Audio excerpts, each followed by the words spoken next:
A very warm welcome. You're watching the news at 3 p.m. with me, Anubhuti Gaur. Let's take a look at what's making headlines.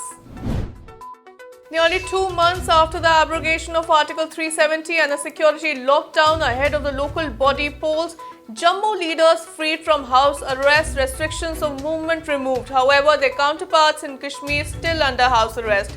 The polling for over 300 block development councils will be held on October 24th. US voices fears of many countries that Pakistani terror groups may launch an attack on India post-abrogation of Article 370 in J&K unless Pakistan keeps a lid on its terrorists.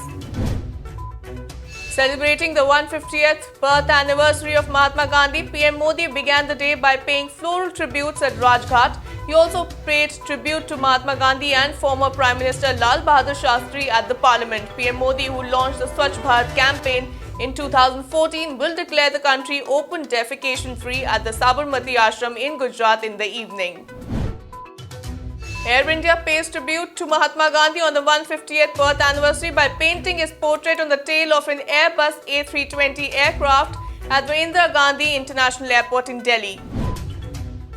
Making a strong pitch for India's membership at United Nations Security Council, External Affairs Minister S. Jaishankar says that India has a good case to become a permanent member of the UN Security Council, and the UNSC without it affects the United Nations' credibility.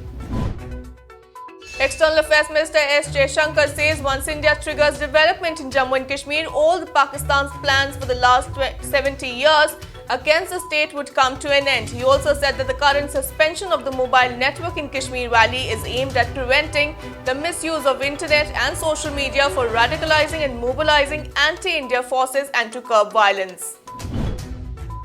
Bihar continues to battle flood fury. Water enters Kankarbar police station in Patna. Bihar BJP President corners Nitish Kumar as flood death toll reaches 42. Normal life disrupted. 22 NDRF teams have been deployed. Relief and rescue operations are underway. The 70th anniversary of Communist Party rule in China marks one of the Hong Kong's most violent and chaotic days.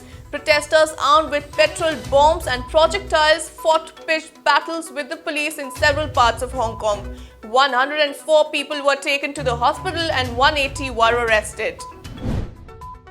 That's all in this bulletin. Thanks for watching. The news and updates will continue on the other side.